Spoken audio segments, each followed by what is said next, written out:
Not all prep centers are created equally, and choosing the wrong one can cost you money, time, and potentially even your Amazon account.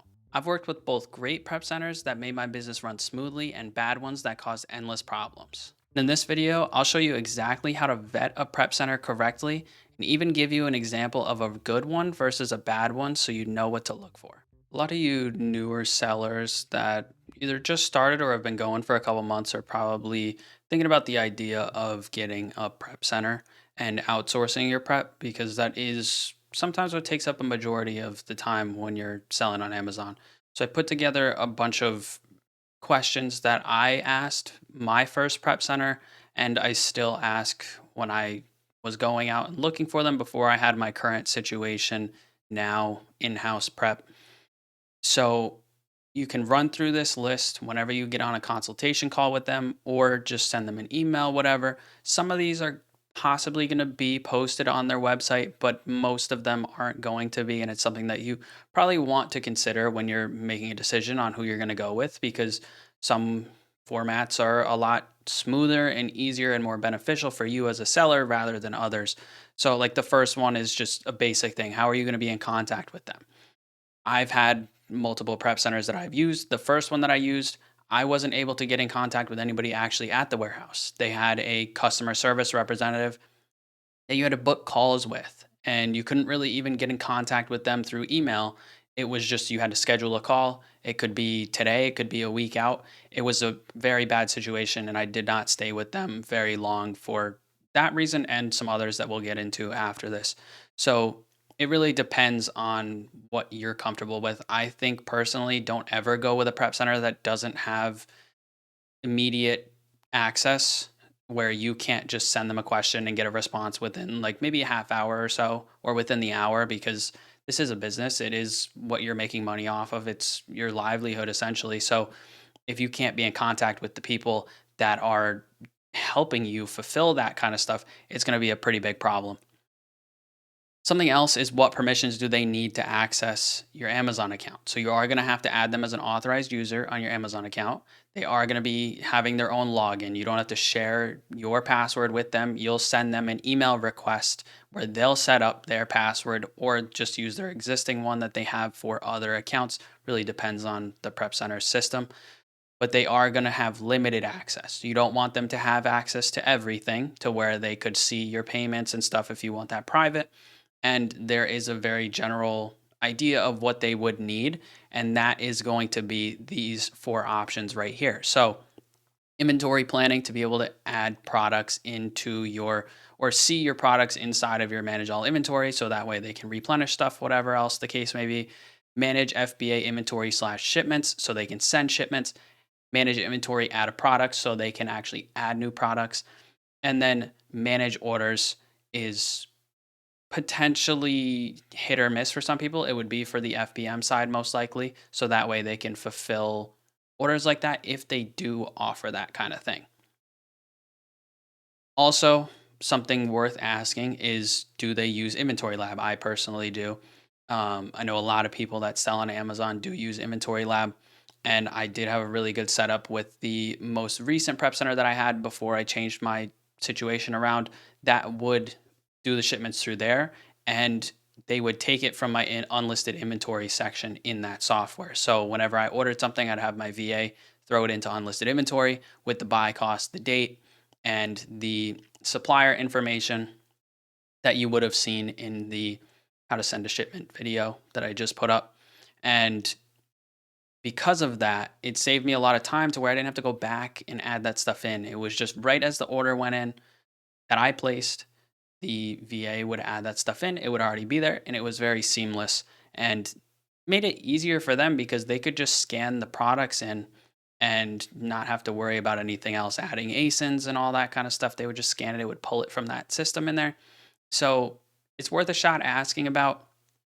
If they do, it's very not likely, but some people will even add that stuff in for you. If they don't do unlisted inventory, they might add in your buy costs and your purchase date and your supplier. Probably not though. But if they do inventory lab shipments, might be worth asking to save yourself some time. Don't expect it though. Huge thing is how long is the turnaround time? Most cases, it's 24 to 72 hours, maybe 48 on the long end. If it's any longer than that, probably not a great place to sign up with and have fulfill your inventory, just because you want to be able to get stuff in quickly, keep your stuff in stock. And if you're putting in an order on Monday and it doesn't go out until Friday, that's really not a good system. And on the other hand, if they don't work Saturdays, Sundays, and you put something in on Friday, it might go a week if it's a 5 day turnaround because of that weekend time there. So that's definitely something you need to fill out or figure out and decide if that's worth it for you. How are you charged and how often? Some places will do monthlies, some places will do per shipment. They'll charge you for the shipment that they send out and it will be posted the same day that it gets fulfilled. Really depends on your situation, what you're comfortable with. If you're using credit, which you should be, doesn't really matter each way. But if you're not, then maybe it does play a little bit of a bigger role there.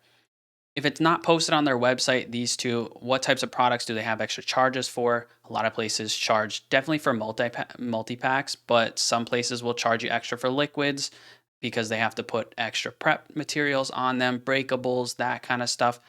And then the same thing goes for different sized items. Maybe a really large item, they'll have to use other materials for. So it's usually posted on their site, but sometimes it's not. So if it's not, definitely ask them. Will they reuse shipping boxes or will they always charge you for shipping boxes? Most places will say that they'll reuse them. Some places don't because they just want to charge you for whatever they can get out of you.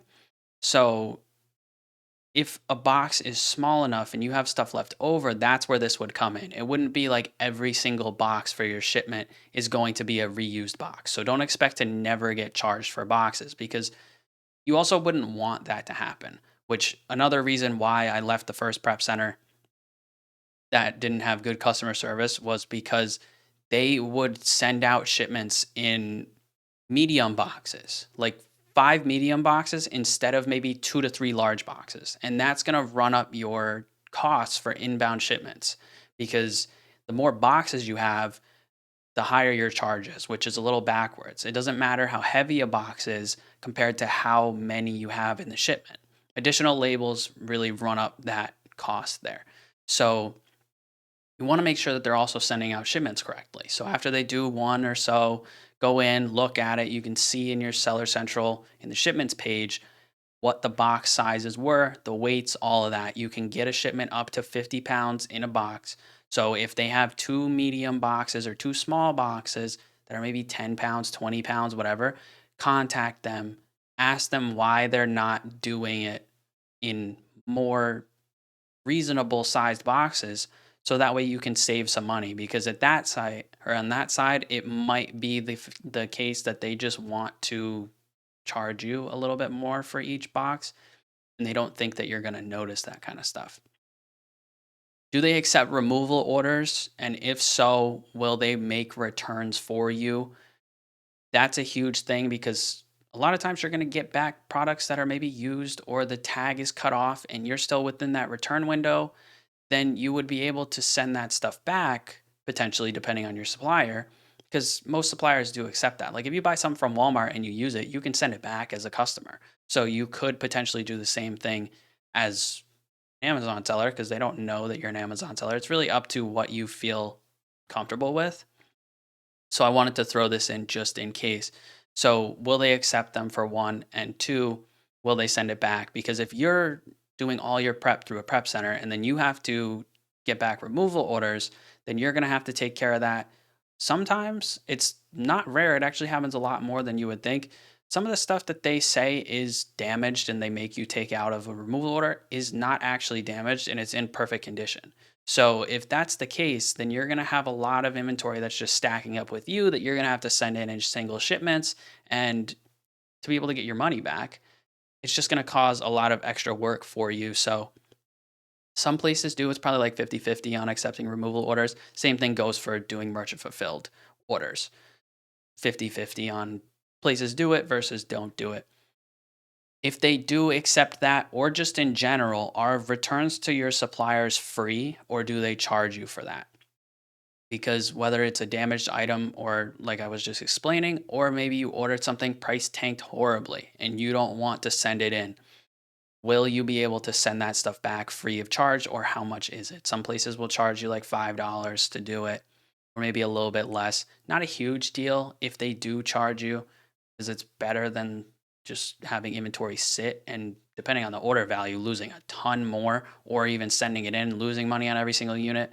You're going to lose more than whatever they're going to charge you for a return.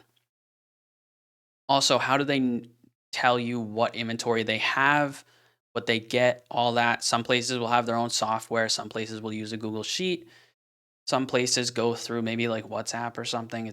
That's really not a great situation, but you just want to know how you're going to be able to tell. And then also, how do you let them know when they're going to send out shipments or what is going to be sent out? So that's pretty important. That's one of the most important things there, because that's the whole entire process. What are the receiving hours? So a lot of places will close, obviously, because they're employing regular people and they're not going to work all night, all day. So what are the hours for them? So that way you know what time you have to have stuff in, first of all, to have it sent out. And also, what happens if stuff is delivered after hours? Do they have a way to receive it? Is it just going to be refused and come back the next day, whatever, just undeliverable? Or what's the case with that? If they lose or damage items, what's the reimbursement policy? Will they give you back your full buy cost? How does that whole process work? Because that does sometimes happen. How many sellers do they work with? That just validates their experience. Do they actually know what they're doing? Are they good enough that they're holding clients to their prep center? Because if they don't have many, then it's probably either really new or they're just not really as good as what they should be, and they're losing a lot of customers. The last thing that's kind of optional is, do they have any like contracts, agreements, something like that that they can put in writing that they are actually doing this service for you? And that's really just a safety net in case, worst case scenario, like I've seen, unfortunately, for some other people, that they had their inventory that's just basically stolen. Like they sent stuff out to the center, they just never acknowledged it. They maybe did stuff for a little bit, like maybe a month. They sent out the shipments, and then after that, just all communication was cut off. And they had sent hundreds, if not thousands, of units there, and they have no way to get it back. So this is that kind of thing there, and that does not happen all the time. So don't let that discourage you from doing this and outsourcing your prep. Very rare case, but just in case of that, do they have anything? So that way, maybe you can pursue something if that does happen. Now, I wanted to give you guys two examples here of personally used prep centers by me, one that was good and one that was bad. So, PrepWorks is out in Oregon. They are tax free. This is their pricing here. So, maybe for the newer guys, it's not as great of a setup because it's $1.50 a unit here. But once you get over that 1,000 units a month, $1 unit is really not that bad. And they had really great customer service for me. Personally talked with the owner when I was signing up and had a personal phone number, all that. They do all their communication through Discord. And if you have any questions, they have multiple workers that have access to your server. So that way they can answer your questions depending on who's available the quickest. And photos of everything, whatever you need, they will respond very quickly. If you do decide to go and schedule a call with them, tell them I sent you. Um, and definitely a really good option for people to look into here. You can go through their whole website, check out all the other fees and all of that, depending on what you're doing. If you're doing wholesale, they do have customized pricing for that. When I tested out wholesale, it was insanely cheap. It was way less than, it was probably around this range, maybe even less. And I wasn't even doing 5,000 units, it was just hundreds of units. So, definitely a really good place to check out if you are looking at this. Compare it with the other ones. Obviously, don't just go with this one if you want to do your other researches, but definitely a good option. Now, this is one that I would completely stay away from. I would never recommend anybody to go with this. This is the first prep center that I ever used that I was talking about. No customer service except for the rep that does not really answer you in a timely manner, and you have to book calls through them. They have their own software. It doesn't really work very good at all. Another thing was they actually did end up sending in damaged units of mine, which is the real kicker of why I left, because I'd asked them to return a pair of shoes that the box was damaged and the shoes were not looking good. Sent them the return label. They said that they sent it back. And then a couple weeks later, when I called the company for my refund, they said, you never shipped the order back. And I checked and it was actually in one of my shipments. So it got sent into Amazon instead. So just not really paying attention to what's going on. You can't really get in contact with them. The interface isn't easy for sellers to use. And it's just not a good option. I've heard a lot of other bad things about this. I even know somebody that sent them a pallet of wholesale items that they couldn't find for over a month and they just didn't do anything about it. And it's just really not a good situation. So, those are the two examples. Definitely something along the lines of this a lot better than something like this one here, but you can't really tell those kind of things unless you hear that stuff about the prep centers from somebody that has actually used them. So that's why I wanted to throw these in here too, not to bash these people at all, but just to kind of maybe save some new sellers the trouble of going through that kind of thing when I had firsthand experience, and I've still heard stories to this day about it. So I will leave this Prep Center questions document down in the description. So grab that and make sure that you go through all of this stuff whenever you're talking to a new potential prep center. Let me know if you guys have any questions about anything I went over in this video in the comments below, or if maybe you just want my help vetting a prep center that you're looking into. There's a link in the description for anybody who wants my help starting their Amazon business right before Q4 so you can take full advantage of it. Also, don't forget to grab the copy of the questions down there too. Thanks for watching. Don't forget to subscribe, and I'll see you guys in the next video.